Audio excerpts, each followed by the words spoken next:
suis Yana Bibb, je viens présenter mon album Not a Minute Too Late.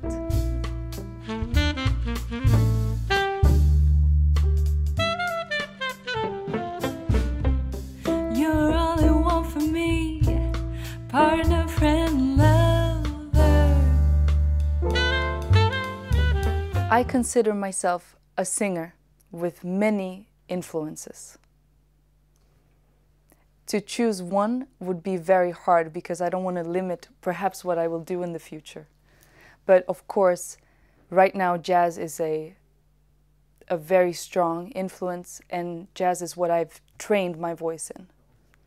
My father and my grandfather are huge influences on me and my music. Of course, as a young woman, you want to be independent and consider yourself your own artist, but I would not be the artist I am today if it was not for my father and my grandfather. I'm very proud to say that they have taught me so much about what it means to be a musician and to really connect with the audience, because they both have this talent that I aspire to connect like they do, because for me music is really about communicating something and sharing. Without sharing, it loses its importance for me. And I'm lucky to say that both my grandfather, Leon Bibb, is lending his voice on a song called Send Love. He sings in the intro and in the outro, and to be in the studio with him was a wonderful new experience. We have sung together on stage, but this was the first time in a recording setting. And my father is also on the record, Eric Bibb. He plays guitar on both Send Love and as well as Oceans. Oceans is a song we wrote together a few years ago now. I came to him with this song idea that I wrote after having visited New York, and while I was still living in Sweden, visiting New York. And I had such a great time, and I really felt torn between America and Sweden, and always feeling like I'm missing someone. Send love, send love, send love.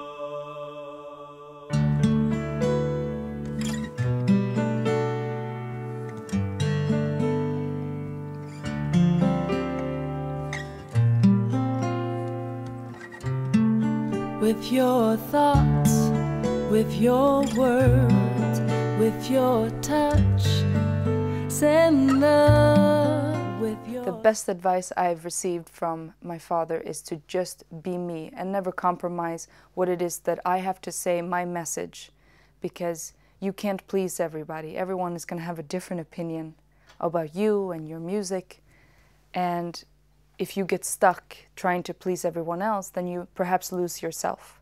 So he's told me, please stay true to yourself and continue on the path that speaks to you. The title of the album, Not a Minute Too Late, first came to be because of the song. There's a track on the album called Not a Minute Too Late, and it's about finding the right person at the right time. And for me, saying not a minute too late really is a positive way of saying that things happen when they're supposed to happen. And the reason I chose this title for the album is because for me this has been a lifelong journey. I knew for as long as I can remember that I wanted to sing and that I wanted to make music my career. And so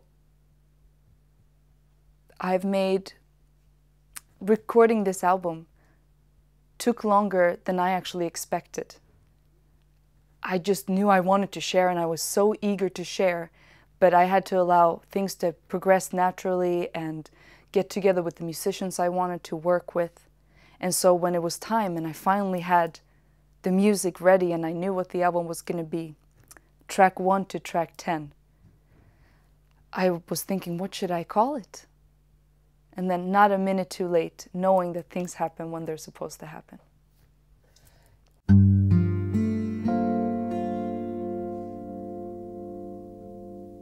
No ocean can divide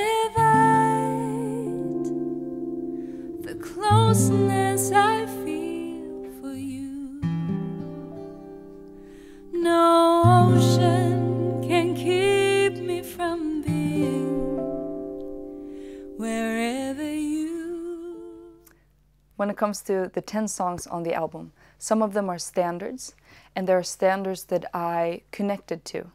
So even though I didn't write them, they have lyrical content that really connects with me. Because as I mentioned earlier, it's really about sharing. So if you're gonna sing someone else's story, it also has to be something that I can relate to as my own story. And then for my own songs that I wrote, they are a reflection upon life and relationships and love. And you can hear from Not a Minute Too Late, being young and finding that person that you are so infatuated with and almost pinching yourself thinking, how did you fall for me? To a song like Deceitfully Sunny, which I wrote after I had gotten married.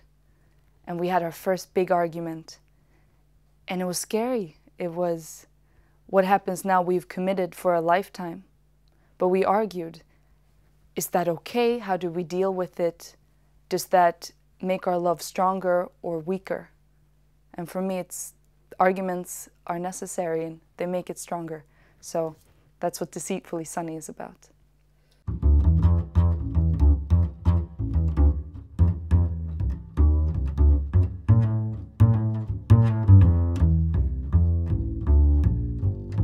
I'm gonna lock my heart and throw away the key.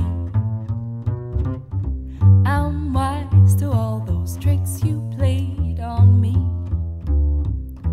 I'm gonna turn my back on love. I'm gonna snub the moon above. I currently live in New York City, in Queens, in a neighborhood called Astoria. It's a very European neighborhood, which is fun. Makes me feel like I have a little bit of Europe with me in New York.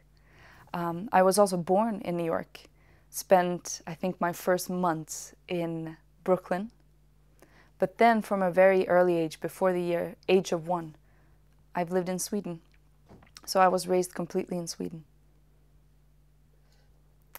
I speak 2 fluently, English and Swedish. And then I spoke French in school, but unfortunately, I haven't retained all of it. This is my first time in France, and I hope to return. So perhaps, peut-être, my French will improve. To mention my ever favorite album, there are few records or albums that come to mind. 2 of them are collection albums. The greatest hits of Sarah Vaughan. There are so many compilation albums, so I'm not sure which one, but it had a specific song, and it's What Kind of Fool Am I by Sarah Vaughan. It really moved me at an early age. Then I fell in love with another collection of Donny Hathaway, and the song that really spoke to me was A Song for You.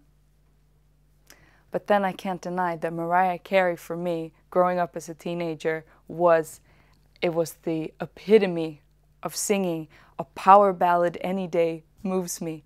And I think I spent days on end, weeks, months, and listening to her song Hero on repeat. My last musical crush is absolutely Gregory Porter. His album Liquid Spirit is the first one that I've owned, and now I'm so excited to visit his previous music, his previous 2 albums. It's fantastic. It's poetic, his voice is soulful, it moves me. I unfortunately missed him in Paris live yesterday because he had a sold-out concert, but I'm happy for him.